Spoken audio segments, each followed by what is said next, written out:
Welcome. If you need some support, check out my donation-based products and access my free IFS guided meditations at faithfullygrowing.com. Additionally, if you're finding this podcast helpful, consider making a tax-deductible gift to help keep IFS accessible to all at faithfullygrowing.com/donate.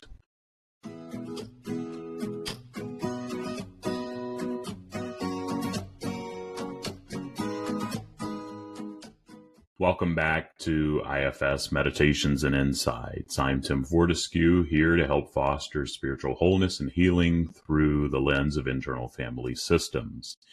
In this caring space, we aim to dive into self-discovery and inner knowledge. I truly believe that when we accept all parts of ourselves, we're able to experience deep love and live more fully. I'm thankful to be part of your path to inner peace and sacred connection, and so grateful for your trust and courage in showing up. So settle in, open up your heart and mind, and let's begin another episode.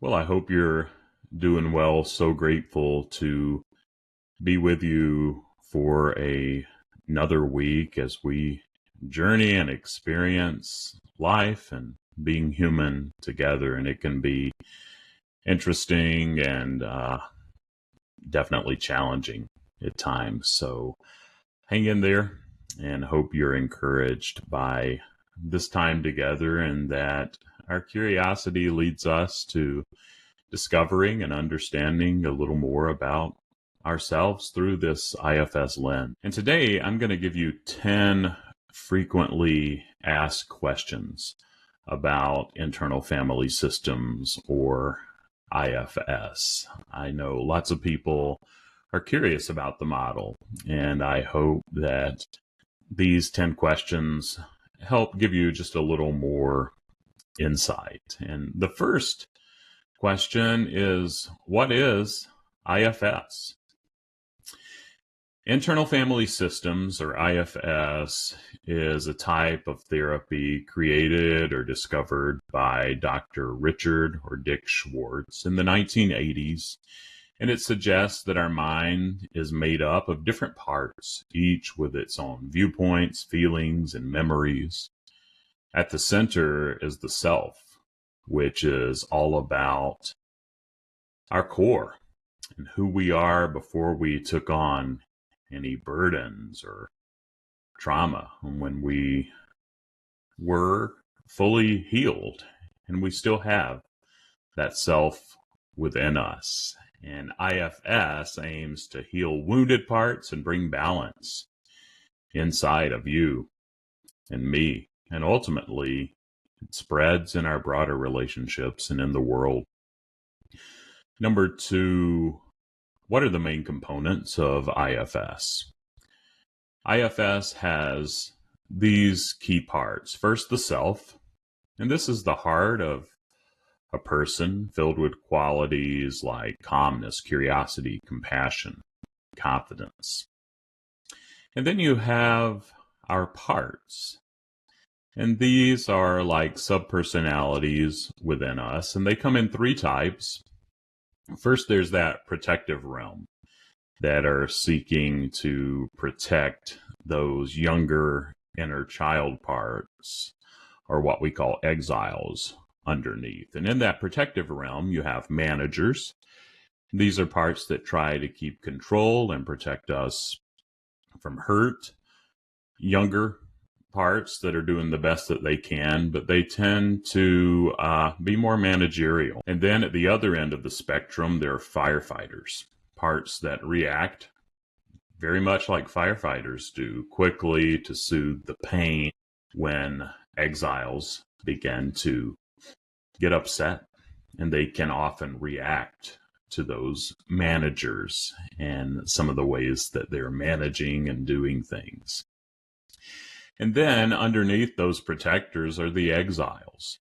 And these are parts that carry pain and are often hidden underneath by those managers and firefighters. And as we can have those managers and firefighters and protectors trust us more, who we are today, because they often don't know that we're adults, and they often don't know the age that we are. And it helps when we tell them. But when they begin to trust us, they don't want to be in control. They realize they need some help. And then we, from that self-led place of calmness, curiosity, compassion, can go and help unburden those exiles. And then ultimately, the protectors can unburden too. Number 3, how does IFS work? And there are many steps, but here are some that may bring some clarity. First of all, identifying parts. A practitioner helps you find and describe your parts. And as you get in touch with them, you find that similar ones tend to show up over and over again. Second is getting to know those parts, and you get to understand the roles and goals of your parts. And then number 3, healing exiles and protectors. With the self's help, you work to heal those parts within, getting those protectors to trust so that we can go to the exiles, and then those exiles are healed and then unburdened, and those protectors tend to be able to be unburdened and healed too, and it brings more balance to our system. And then finally, on this list that I have, restoring balance. The aim is to get the internal system working well, with the self leading and the parts out of extreme roles into more healthier roles, so that they're no longer managers so stressed out and keeping lists that they keep the system unbalanced, and the firefighters that are reacting so hard from an unhealthy place. But they can come into less extreme roles, healthier roles, and they can still tend to be more reactive or more managerial, but they're working as a team, and they bring balance to our system, and the self is driving. 4, who can benefit from IFS? And IFS can help people with many issues, and some of them anxiety. I know I struggle with anxiety, and this process of the mind being multiple, getting to know my parts, has helped me greatly. Depression. For me, my anxiety tends to lead me to be depressed, and the ripple effect of this work has helped me with that. But just helping to know that those young, depressed parts aren't alone. There is a broader system, and ultimately that self also has aspects that are bigger than us, more of a mystery that's hard to understand, and that's comforting for me. Trauma, PTSD, relationship problems. I know when I become more self-led, I'm a better husband and parent, and it helps those external relationships. Low self-esteem. Through this IFS process, you get more confidence and trust in yourself. And then also eating disorders, addiction, and other tendencies to be more dissociative and compulsive. It's helpful with that. And I know I tend to turn to food a lot, and I've noticed that I can pause and realize that that's a part. I may still go and get that extra cookie, but it helps me bring more balance, and don't do it as often, or I have more grace for myself when I do it. And so these are just a few cases where folks could benefit from IFS, and it encompasses a lot. And it's also good for anyone looking just to grow personally and understand themselves better. Number 5, is IFS therapy evidence-based? Yes, It's backed by evidence. Studies have shown it works well for various conditions, especially, as I mentioned, complex trauma, PTSD, and people who've had IFS therapy often see big improvements in their symptoms and overall happiness. And you can find some of those studies if you just Google the same question: is IFS therapy evidence-based? And you can find some of those online. And then number 6, the second half of our frequently asked questions about IFS in this list of 10. What's the role of the practitioner or therapist in IFS? And the practitioner or therapist guides and supports. They help you connect with yourself and to get to know your parts. And in session, when you don't have what we call that critical mass of self, or that calmness, curiosity, compassion, confidence, the therapist can help hold that self energy until you're able to reach a critical mass and to walk alongside of you. And the practitioner, they make sure that you feel safe and encourages you to lead your inner healing. You're the one in charge here, and they need to defer and trust you. And they want you to be able to keep healing even after the time in session with them ends. Number 7, how long does IFS therapy and the process typically take? And it's probably no surprise to you, but it doesn't have a set time. Some might see change quickly, while others need more time for deeper issues, and it's tailored to you.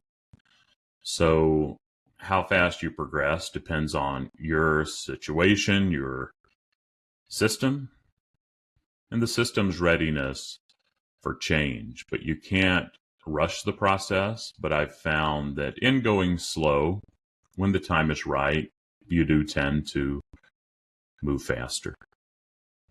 And then number 8, can I practice IFS on my own? And while it's best to work with a trained practitioner for tough issues, you can try IFS techniques by yourself. And I hope that you've done that some through the content with this podcast. And there are also self-help books, workshops, online tools to guide you.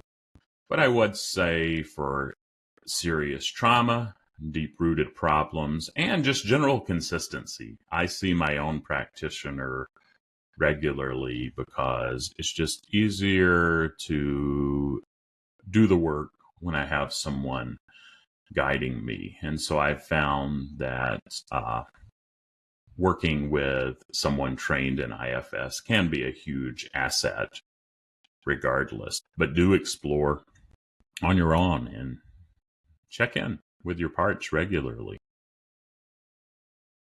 And then number 9, what should I look for in an IFS practitioner or therapist? And this is a good question to ask. And I would say when looking for a practitioner, think about first training. Find someone who is trained in the model. And it doesn't have to necessarily be through the IFS Institute, even though I'm level 2 trained and would recommend it to anyone. But there are other folks doing some training, but make sure that they know what they're doing and that they, number 2, have some experience. Choose someone who knows how to handle your specific problems, relates to you, and they've got some hours under their belt in practicing. I know for me, over 200 hours of one-on-one work with clients. And not that anyone needs particularly a certain number of hours, but make sure that they have experience and that they resonate with you. And that leads to number 3, compatibility. You should feel comfortable and safe with them. And then their approach. Make sure that they're kind, that they're holding that self-energy, and that they don't try to label or pathologize you, just like IFS teaches, and that ultimately they're there as an ally to walk alongside of you, and they take that approach. And then finally, of this list of 10, and there are many more questions, I know, but we'll end with this one. How can I learn more about IFS? And I'd encourage you to find books like Internal Family Systems Therapy and No Bad Parts by Dick Schwartz. Websites, there are many out there. And so check out those websites and resources. And then workshops, trainings, many programs out there that you can join. And then finally, talk to an IFS practitioner or therapist about what you want to know and get their input. And know, too, that you can always access, I have donation-based products. My desire is to keep IFS accessible to all and to help the average person learn more about the model so that they can practice it and take it back to workplaces and other community places. And I just really want to get this to the world because it's changed me so much. And so I hope this gave you some insight into IFS. Stay curious and continue being aware of those parts, and let's keep growing together.